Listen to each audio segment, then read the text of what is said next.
My name is Deola and I'm a visually impaired person. I stay in Lagos and work in Lagos as a special educationist, which means that I help to rehabilitate or tutor blind persons, ranging from mobility to educational services and trainings. So, education of a blind person. You know that as regular children, when they are born, they are put in, some start from crèche, some start from kindergarten up to nursery school to primary school. Same goes for a person with disability, especially with visual impairment. One special school for the blind in Lagos, which is in Surulere, but that takes care of children who are visually impaired persons from nursery school, primary school, and when they are done with that, they are put in the regular school among other children, which makes them, so the training they get from the primary school, that helps them to compete on same level with the sighted people they meet in secondary school. And then, is the education system in Nigeria, is it inclusive?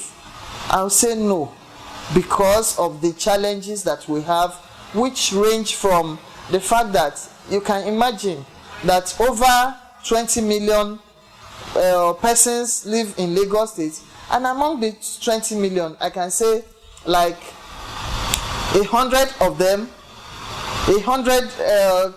of them are children with visual impairment, and only one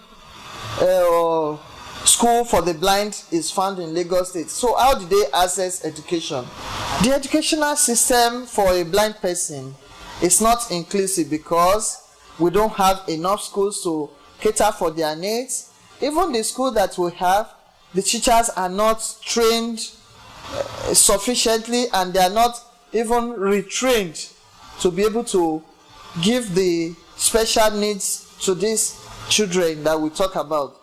And then when they get to the regular school to compete with their counterparts, sighted counterparts, there are no equipment. The teachers are not trained, as I said. Some of the teachers that they meet in the regular school don't even know that a blind person can go to school. And then there's also discrimination from their sighted colleagues, so that they can help them to either read notes, either help them to move from one place to another. That is also a major challenge that blind persons face when they go to school. The height of education for a blind person has no limit, just the same for the sighted counterpart as well. So when people hear that a blind person is doing masters, PhD, and the other degrees and other professions, blind persons can also get to that level, so long as there is adequate equipment to help them through.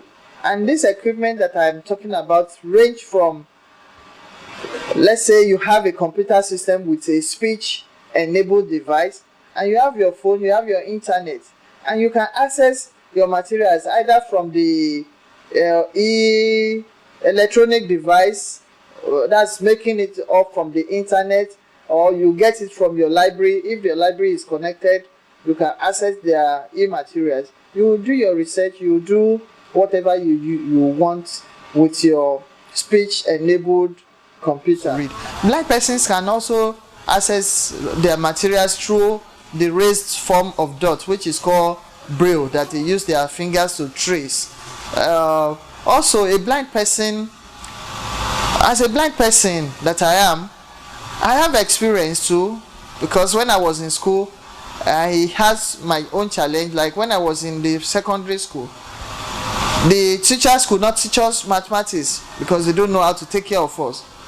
So we had to take the experience that we have from the special school, the primary school that I came from. I had to take that experience to tell the teacher, this is what you do, just do this for us, we'll be able to catch up.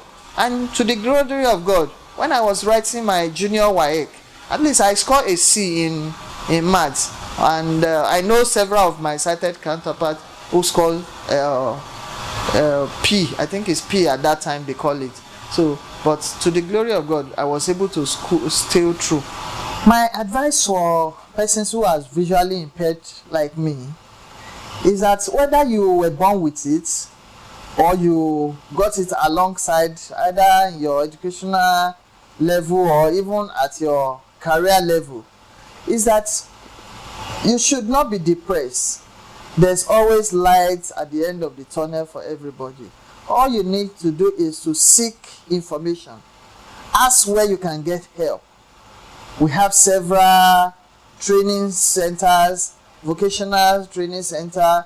You can even meet anybody you know who is blind to say, how do I go about it? Don't be depressed and carry your cross. You mean it's just a new way of living. You just start a new life as a blind person, and then you will pull through. And for the parents, don't waste the time of the children, taking them from churches to hospital to abalis and to malam to say they want to do this, they want to do that. I know that everybody don't like their relations to have any deformity, but once you see that it has come, let them move on with their life. We have accepted it. In fact, if somebody asks me what is my best wish, I am sure that I want to see is the last on the list. So I rather want to have money so that I can employ somebody who can see to be my eyes. Then for governments and institutions, please let's encourage avenues to train teachers that can take care of blind persons. Teachers that can teach them mathematics, graphs, and take them in all kinds of courses, including sciences and accounting. For the general public as well, when you see a blind person, the first question you should ask is, how can I be of help? And ask how you can be of help to that person, instead of leading the person the wrong way. Some people will want to lead you, but they will hold your guide cane, and that way you can be exposed to danger if somebody takes the guide cane of a blind person. I will also advise that schools should make available spaces, designated spaces for blind persons, like create libraries for them, encourage their colleagues and teachers to help them in their materials. Those are the few that I know that people should do, and I believe with the help of God we will all pull through. Thank you. I love Point of View with Opeyemi, and I would love you to also love it as well.